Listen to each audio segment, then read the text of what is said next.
it's crazy how when you start doing selfless acts for other people, yeah, and you're just providing them a path, or you're just providing knowledge, or you're just providing employment opportunities, things like that, even though you have a service in your business, how the universe reciprocates that back to you. And that's always amazing to me when I see a lot of single moms, because from a man's perspective, when he's alone, you don't see a man ever going to the feminine. Yeah. But when you're a woman and you're a single mom, they actually have to push themselves into the masculine. Yeah. And it's a completely different way of being grown up.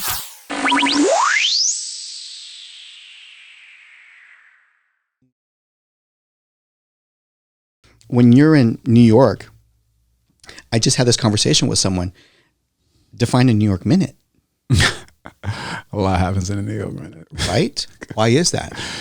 Because there's a high concentration of human beings and talented human beings, and I promise you, all of them are trying to move. Because we've now evolved into the survival of the financial fittest. Yeah. Think about that. I love it. It's just Darwinism. It's just Darwinism. That's all it is. Whether you're in Brooklyn or you're in Miami or you're in parts of Chicago or San Francisco, the reason why those markets are so expensive, the level of productivity somebody has to maintain in order to sustain themselves in that type of market is very competitive. Extremely. And when you start doing transactions throughout the country, let's say Norma, Oklahoma. Yeah. It's a completely different pace of environment. Yeah, I know. I just visited Austin, Texas. That's right. God. It's a beautiful pace, though. It's like, it's a sweet spot, because there's some places where it's like, okay, it's extremely affordable, but it's dead and it's boring. I don't want to live here. Austin, Texas. The funny thing about Austin's a little weird to me. That's my first. I expected whiskey, guns, and Bibles. You know, when I went there, it's super hippie. It reminded me of Portland with cowboys. Portland's a bit much. Portland is. It did. That's super hippie. It did. Oh my God. Yeah. But you're right. That's actually a good analogy. But yeah. Also, but that's to my point. You see what I'm saying? So when you if you move into specific areas where you're now involved in survival of the financial fittest, it now demands from you to work more than what's needed to just get by. Yeah. And now you have these dual incomes. So husband and wife now having to work. Who's now raising the kids? That now gets pushed off into the educational system. Dear Lord. I don't have kids, but honestly, one of my biggest fears of having kids is having to hand them over to the public school system. Yikes. Like a bunch of idiots teaching So for you, how did you survive that? And how did you end up getting and making the decision? Like, what point did you make the decision to finally say, you know what? I'm going to go to law school. I'm going to do this. I don't know when I made a decision to go to law school. There was so much going on. But I do know when I made the decision to get excessively rich. Like, to just go for it. And then I did not stop moving. It was the first time I ever saw my mom sick. It's mad weird. Because my mom, you were just bringing it up, you know. You're talking about dual households. Like, brother, I came up with one household. So my mom used to make breakfast, lunch, and dinner at like 4 a.m. because she had to be at work. That's what I'm saying, bro. It's a grip of work. Yeah, but this is what I've learned. It's and I got this from Tipping Point, Malcolm Gladwell, my favorite author, by the way. Yeah. There's a right amount of pain. There's just the right amount. There's too little, and there's way too fucking much. There's way too much. And it's funny, he uses the analogy AIDS. He starts off the book talking about AIDS. You're like, what is this? I thought this was what kind of book is this? And he's talking about AIDS is only HIV when a certain percentage of the cells hasn't been infected yet. But the minute it hits like 51, it's overkill. And that's AIDS, and it is going to devour the rest of the cells. It's winning. You know? Exactly. But he uses that as in, so much of the medicine keeps it at the right balance. Like, you're still HIV, pal. You're never getting over that tipping point. And he uses that analogy to describe the important amount of pain. Like, my mom was working 2 jobs. My brother was 5 years older, and we're introduced into this culture, this country. While I get my jaw broke for having an accent, like, my brother was shot at. And he comes from my family. He's like, all right, I'm going to shoot back. But I'm going to shoot back with a lot. Taking everybody out. So he ended up going to jail. And then I have a 4-year-old sister. Mind you, I'm 14, taking care of a 4-year-old. by myself. Mom's at work, doors locked. There are a ton of young black kids in that scenario, and they would unlock that door and wander out and find nothing but death, jail, obnoxious things. And there are certain others who stay inside and learn and grow. Like, I had to take care of a little girl. That built me. Do you feel like that took a piece of childhood from you? Maybe, but fuck that childhood. I always say this: whatever it took from me only made room for this man. Whatever my childhood was missing was taken so a man could replace it. And I remember when I turned 19, I was like, yo, I'm not ever playing video game. I'm not ever buying a video game console because I didn't want to be like those guys who are old playing video games all the time. Granted, I'm ridiculously nice at Street Fighter, if anybody. Anyway. So I got you on all you can, bro. I will murder you. This game on, dude. This is another subject for another later. Another one.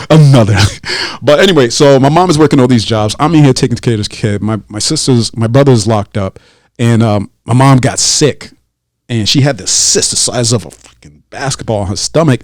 And I just never seen my mom got sick. And she's throwing up and there's pus coming out of it. And I remember I came home from school and she was wiping up her own piss near the kitchen because she pissed herself. And I just freaked out. In that exact moment, I said to myself, I will never be in a position where should my mom fall, I can't pick her up. Wow. Yeah, that's why she's retired. And that's literally, next day I got to school, I was like, I'm going to study everything. And then when I went to the gym, I was like, I'm going to kill everybody. I was boxing. It literally, when COVID hit, was the first time I couldn't fly out the city. I couldn't do anything. I was stuck in my house and it hit me like a ton of bricks. I was like, holy shit, this is the first time I've stopped since I was 16, since I made that decision. Want to know something crazy? One key ingredient that I've seen, someone else shared this to me too. See that box right there? What does that say? There's a lot of boxes. The top one right there. We learn from tragedy. Oh, goddamn right. Oh no, that comes from. So I'm a big philosophy fan. No, it's called the conflict theory.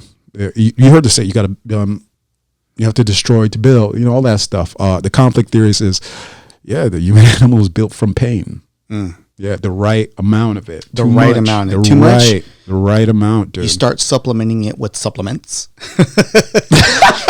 That's what we're calling it now. Hi, I'd like to put an order for supplements. Detach from reality is what I say, right? Yeah, man. Because you can't deal with it. Or you quit.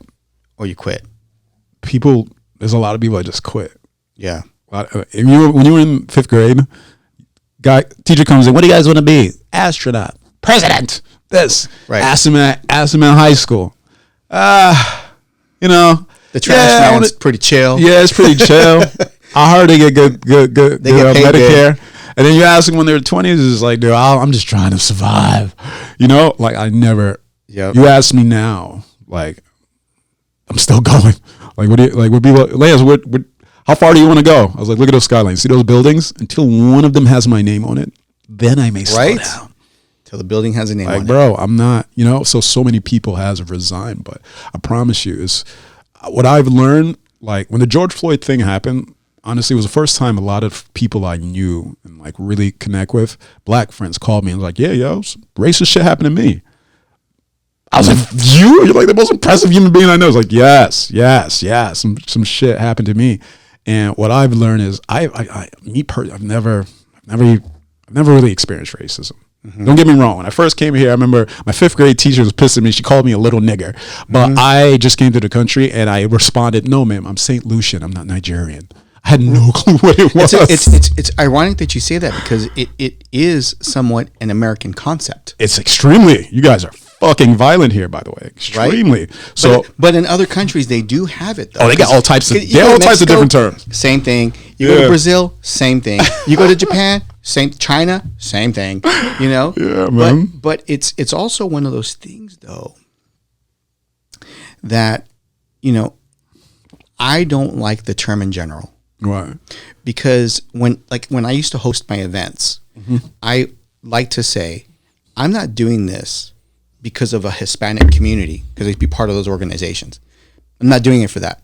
I'm doing it for this, and I just happen to be Hispanic. Yeah. So let me speak. I 1000% agree. The only caveat I put is like that George Floyd thing I was telling you about. It's a lot of people call and they talk to me about their situations, and it was genuinely hurtful. Like genuinely hurtful. And I was like, shit, I did not know that. But don't you think though that other people ruin it for us? What do you mean? Because like, for example, what's the difference between a just being racist and a stereotype? I have no clue. Experience. Yeah, but that's my point. It's like some racist shit happened to me. I just don't give a fuck. I'm like, you're just on the back. I'm going to get around you. That's get awesome, bro, because you don't, knowing you, you have no ounce of victim mentality in you. Yeah, I wish I did because it would make me understand people more. I'd be like, yo, why y'all crying? Yeah. No, bro, it's okay. I'm with you on that. You know, yeah, but this is one thing I want to really make sure I make it a point of. It's I've always been a kid at the front of the class who knew the answers, but I never was a kid in front of the class who knew the answers and was just like, I would turn around and share it with all my friends. So I know I'm scarily different. I'm uniquely built. Shout out to my mama. Shout out to moms. You know, but everyone isn't like that. And you can take two stands. You can, oh, y'all dumb, or y'all soft, y'all weak. Or you can be like, yo, I don't know what's going on, but maybe I can help. Maybe I can educate you. Maybe I can do this. Maybe I can defend you if it's genuinely hurtful, you know? So my thing is, I don't ever want to comment about why are they doing this, I just take solace in the fact I'm different. I take the responsibility that I may have a role as a leader, and I apply compassion on I use all that aggression and strength I use to build things, and I use that to help support and protect do you think my that, people. And that's maybe one of the things that's probably missing in a lot of us. People are scared to be a leader, man. You little pansies. But it's so easy to point the finger on why we don't have something. Like I had this discussion with somebody, and I remember I got pulled over one day. I had the 5.0 Mustang, pimped out, dropped. The 5.0? Yeah. What's that horsepower looking like under there? Oh no, dude, that was back. They're like what 225 back in the day. Right? Ideal smell. But mine was souped up. I had road racing suspension as I do now. There we go. You know, the motor, this and that. But bald headed Mexican with my Mad Dogs on, driving downtown, typical. Whoop whoop. Get pulled over. Why do I get pulled over? Because I fit the description. Yeah. Hey, look like somebody, blah, blah, blah, blah, blah. And I sat there on the curb and watching people drive by, and I kind of sat there in this was one of the points where it actually hit me. You know, there is a lot of cholos out here. Not the cholos. But, you know, and if you look at certain like animals in life, snakes is a good one. Yeah. I can't tell the difference between a poisonous snake and a non-poisonous one. Yeah. So put yourself in the cop in the gardener's position. Yeah. And he's like, I'm going to approach everything with caution. Why? Yeah. Well, because it looks like a snake. Yeah. And what happened? Because my buddy got bit by a snake. And okay, and 20% of the snakes, maybe they're poisonous, maybe they're not. But you have to almost treat all of them as if they're poisonous, because why? Because you're putting your life on that line to possibly get bit by a snake. Yeah, so this is the thing. Growing up in boxing, the funny thing is boxing has a lot of ex-cons that come literally straight out of jail, straight into a boxing ring because they've been fighting in jail. And cops, ton of cops, military, ton of military, always in the boxing gym. So I had the luxury of really getting to know. Honestly, with boxing is, I think, some of the smartest men. People look at it as brutish sport. Some of the smartest men I've met have been in the boxing gym. Body language. Huh? Body language. Exactly. 20%, if you were trying to communicate, is what you say. The other 80% is the body language. That's right. And boxing teaches you that. The one thing I've learned is they're just like me, where they're subject to mistakes. It's one thing to be able to deal with your own shit. It's another thing to take a job where you have to go and deal with everybody else's shit. But when you bring up that type of situation, when you be like, oh, I was pulled over, you know what? Everybody does. Got that. I got you, sir. Yeah, that is an issue that should be addressed by the institution, not the individual. That's I think the argument people have been trying to make. Like when a cop pulls me over, I'm like, yeah, what up? You know, they're typically dudes I mess with, so we'll have a good conversation and we'll figure what's going on. Yeah, I was speeding or whatever. 100% agree. But the fact that is a well-known fact that there are so many mistakes, and the penalties of these mistakes is the loss of fucking life. Mm-hmm. It is a psychotic failure on our public systems not to address those, not to put in psychological teachings to help them deal with this. Not to when we got into law school, the first thing they say, hey, you and cops, highest in depression, suicide, this, that, and the third. And it is also, y'all know this. So to me, when it comes to the cops, it isn't about the individual. Cops are good dudes, man. A lot of them are good dudes. A lot of them cunts too. It's a lot of cunts. They're just normally. I know a lot of good people. Yeah. I know in real estate. I know a lot of good people. In the military, they used to say there's 3 types of people that enlist in the military. 1, money for college. Yeah. 2, they want to kill people. Yeah. Right? And 3, I know those guys. They just want to learn a profession. Facts. Thank you. And I come from the last one, like, bro, they were hiring. They were hiring. They gave me a gun. You know what I mean? I went for the college money and then to chase people, but that was another story. So yeah, but you know what I mean? The fucked up part is like, hey, the institution itself, like, put it this way, Growth 1031 is an S corporation. I've built every single word on every contract, every font, every page on the website. And if an issue pops up more than 3 times a month, we have to sit down and address it. Like, this client literally said after we wired their funds, they did not know. That happened 3 times. What? Let's come up with a new system. The moment we wire it, we CC the client on the notification that banks give us and make sure. If you have people dying, there needs to be an address of the systems and processes. That's the only thing, because whatever is that 100% true. And I've been saying this for a long time. It goes down to training. Yes. So that's the point. Make some new training. In the military, you're not taught to just immediately return fire. Oh. You're taught to take cover. Oh. Number 1, take cover. That goes completely against my impulses. Yeah. Bushes make a horrible shield. Okay? I'm just telling you. Get behind a tree, take cover. Yeah. Take cover immediately. Assess, and then return fire. Now, there is given situations if you're in a corridor or you're clearing rooms, completely different. Now you're on the advancement, right? Yeah.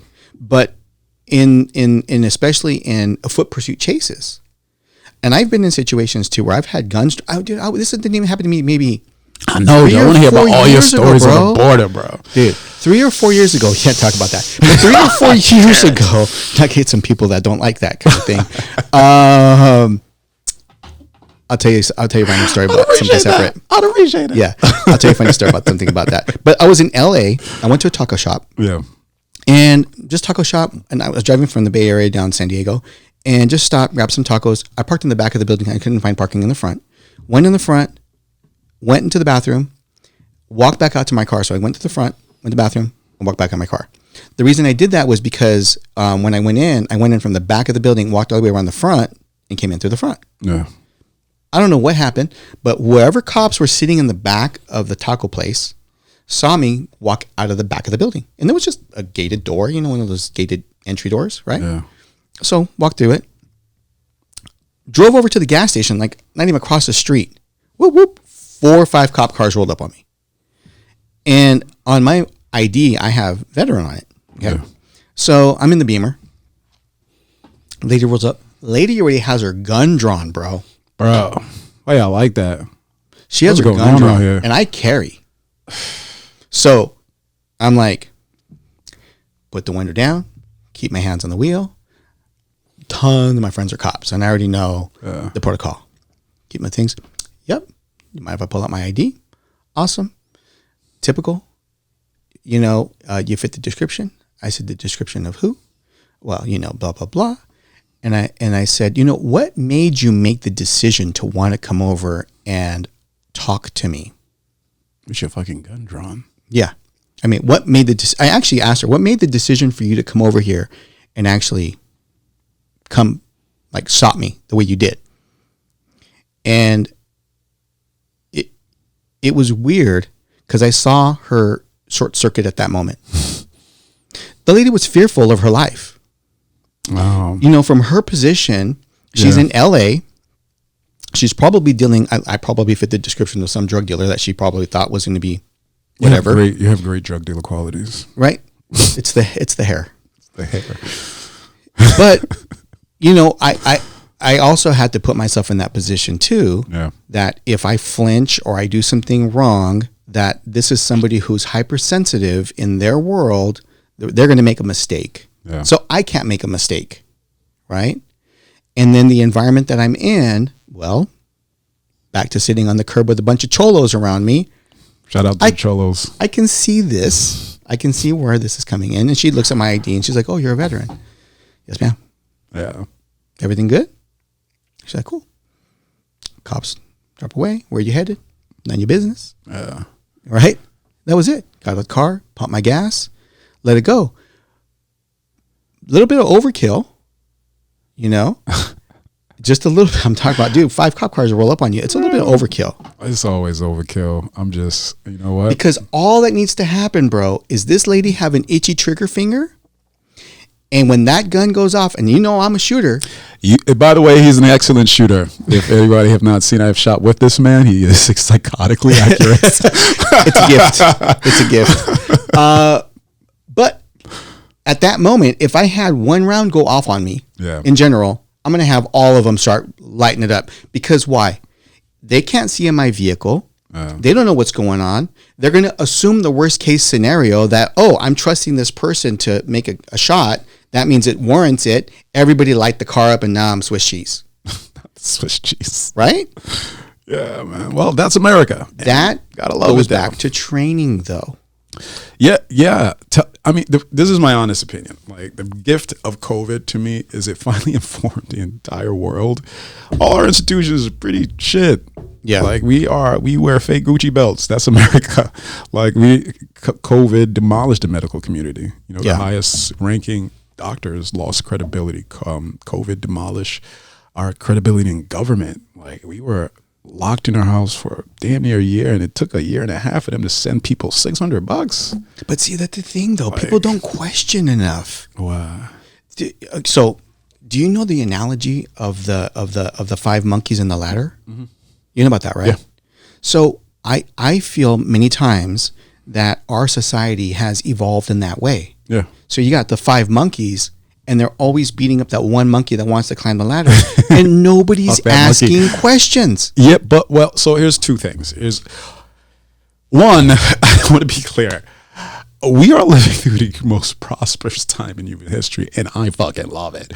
2, the other thing is we are going through the digital revolution. So when you had the Industrial Revolution, everybody was so psyched. Oh my God, you have trains. You can freeze meat in California, put it on a train, and get it in New York. Oh my God, like and not just any meats, bro. Not just any meat.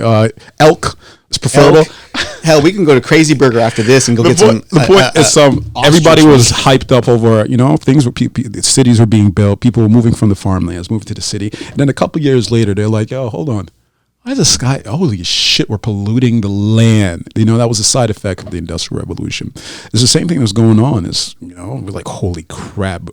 I can talk to anybody in the world. When I need a cab, I just push a button. They come to me. Food comes to me. I can Scary, bro. It is psychotic what we're able to do, but the effect that people don't see coming is we're getting the beginning of the end. Nah, I wouldn't say that. I think we're going to evolve. I think we're definitely going to have some scary calamity that will. Then we're in the 4th quarter. Yeah, definitely in the 4th quarter. But it's people are getting more distant. People have a shorter attention span, and they don't even realize it is because of that whole, what do you call it, dopamine loop. Chamath, the guy who on Facebook who created the red dot, Chamath Palihapitiya, he talked about how it's this the red dot. You have to check it. It's every 15 seconds, and that is shortening people's attention span. Twitter, 16 characters. Constant. Instagram, 30 second, 1 minute. Like, pictures, don't put a paragraph on there. Ain't nobody trying to read that. Like, the attention span is getting shorter. So reading only chyrons. Instead of context. The whole thing, I think what made Trump so effective, build a wall. They're murderers. Get them the fuck out. He was when you watch those debates, there is a very small percentage of people that understand foreign or domestic policy. No one asking questions. No one wants to dig deep. And we ain't got time for that. Most people don't. That's the sad But that's thing in the reality. side effect of the digital revolution. Yes. I promise you that. Yes. It used to be when we were young, 7 o'clock, everybody sat by the TV, watched the Bro. news. People used to sit, dive in. But that's only the side effect. But it's not a bad thing. It's just like change isn't easy. You know, Ray Dalio has a book. That's my boy. I love Dude, that dude. Ray Dalio's genius. My God. You know how I got put onto him? Fucking P. Diddy. P. Diddy? Yeah. Really? Because when P. Diddy made the Forbes list, Ray Dalio, yeah, see, he stood in front of, there was like a line, and he stood in front of Ray Dalio. Because just Combs, Dalio, CD, literally. And I saw that, and I was like, who's this guy? He is absolutely brilliant. The Changing World Order. So Changing World Order, that book in general, of understanding how the psychology of systems, and we'll get into some real estate here in just a second. He has no faith in what's going on right now. Bro. Him and the guy from The Big Short, Michael Burry. Dude, Michael Burry just put like 100 and whatever billion. 1.4 billion and 1.9 billion God. in short. So check this out. So if you understand a country's life cycle in quarters, right? So you can read also like The Fourth Turning is a great book too. He understands it. I'll be honest, those chapters, I was like, dude, I'm not gonna lie to you. I read it and I read it again. Yeah, dude. So in the Changing World Order, one of the things that's really important to understand, because if you put those 4 quarters into the changing world order of the way our currency system peaks and comes down, and society systems peaks and comes down as we start changing currencies. We've seen it over time. We've seen the Dutch when they dominated the world in trade, and they had you mean the Icelandic trade slave? Shout out to the Dutch. My father has a Dutch birth certificate. Did not know that until like 2 years. I was like, damn it, that doesn't make me a slave. Of atrocities, nobody ever talks about Leopold, but we'll talk about something else. So anyhow, when they had it great, they were up to the point almost like where we were hitting like our Bitcoin, not even Bitcoin, cryptocurrencies, NFTs. Don't bring up Bitcoin right now. when you have things like bushels of tulips that are selling for the price of homes, that mass psychosis of times are so freaking good. That's the beginning of the end. Yeah. And when they did a study of mice and they put them in a utopia, very similar situations. Yeah. And over time, this utopia feeding the mice, they still segregated themselves into the beautiful mice. Yeah. Which were like the Instagram mice. The shout out to the beautiful mice. The beautiful mice. The militants were off to the side because they had no need, no value, right? But as soon as they cut off the food, how the mice behaved. The mice that were the beautiful mice were the first to eat their children. Ay, Dios mío. Yeah, it's crazy. Did not see that coming. So the weird thing about that is how it explains how society reacts right now, where times are so good, but as our money begins to continue to dilute. Oh man, you don't got to go to mice. I remember 2008. Like, right? What are you talking about? So quadruple that, right? Now you got a situation much like Venezuela. Yeah. So things are prosperous only because money's continue. There's so much money in the system to take advantage of it. I love it. We'll get into some more of that. Let's always get into the money. Let's always get into the money. However, if you get caught up in all the other, it's so abundant. Yeah. Where we live in the most prosperous country in the world. Yes, and there's so much opportunity.